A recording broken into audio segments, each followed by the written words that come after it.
పాటు బస్కీలు తీసి మూలను కూర్చొని ముసలమ్మను కొట్టాడట వెనకట్టుకోడు. అట్లాగుంది ఇప్పుడు పెద్దిరెడ్డి కథలో.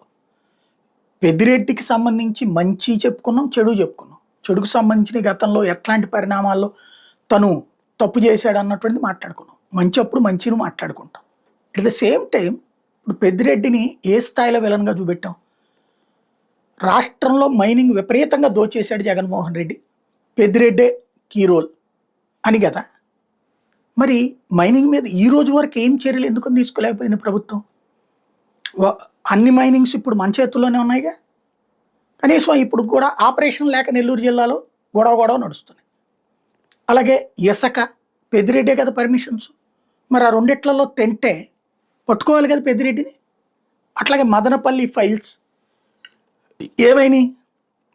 లిక్కర్ డాన్ ఏమైంది?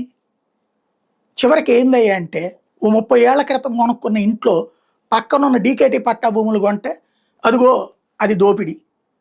ఎవరి దగ్గర లేవు. ఇప్పుడు Hyderabad Banjara hills, jubilee hills ఏంటి పట్టా భూములు కాదు అవన్నీ. ఇవాళ నాయకులందరూ అవి కొనుక్కుని కదా కన్వర్ట్ చేసుకుంది. ఎవరికి తెలియని నీతి ఇదంతా కూడా. కాకపోతే సాధారణ ప్రజలకు అర్థం కాని భాషలో రాసేస్తుంటారు. లేకపోతే అడవిలో ఎక్కడో తీసుకున్నారు, అక్కడ పట్టా భూములు ఉంటాయి, అవి కొనుక్కుంటారు. ఇప్పుడు మన రాజధానిలో అమరావతి ప్రాంతంలో అమ్మలేదా, కొనుక్కోలేదా? అయ్యా తేల్చేది చివరికి. అదే పెద్ద కుంభకోణాలు. ముందేం చెప్పాం? లెక్కర్ అన్నం.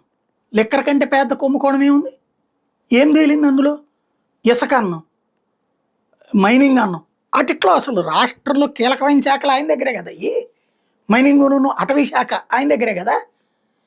చివరికి ఆయన ఎప్పుడో 40 ఏళ్ల క్రితం 30 ఏళ్ల క్రితం కట్టుకున్న గెస్ట్ హౌస్ పక్కన ఉన్నటువంటి ఖాళీ స్థలాలు ఏదో కొనుక్కుంటే, లేకపోతే అక్కడే అది తీసుకున్నట్టు డిగేటి పట్ట వాళ్ళది అదేదో దాని మీదనేదో యాక్షన్ తీసుకున్నారు.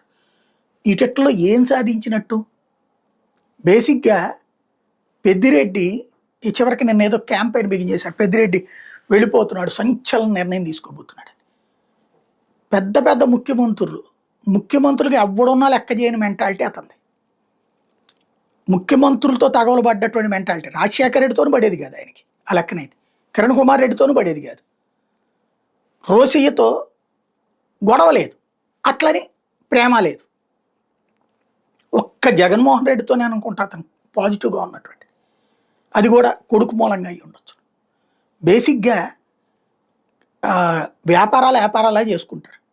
కరప్షన్ కాన్సెప్ట్లోకి వచ్చేటప్పుడు చూపించాలి అనుకున్నప్పుడు పేపర్లలో పుంకాలు స్టోరీలు తప్పించి చివరికి అంత పెద్దది హెలికాప్టర్లలో డీజీపీలను చీఫ్ సెక్రటరీని పంపించిన స్టోరీ చివరికి ఎవడో గొట్టంగాని పట్టుకుని ఆడే పెద్దిరెడ్డి మనిషి అని రాసుకోండి అనుకునేటటువంటి స్టేజీలో ఉంటే జనాలు కాకపోతే పుస్తకాలు మనవాళ్ళు రాసేటటువంటి స్క్రీన్ ప్లే కథల ఆధారంగా నమ్మేయాల్సిందే తప్పించి ఏం చేస్తున్నారు ఇప్పుడు?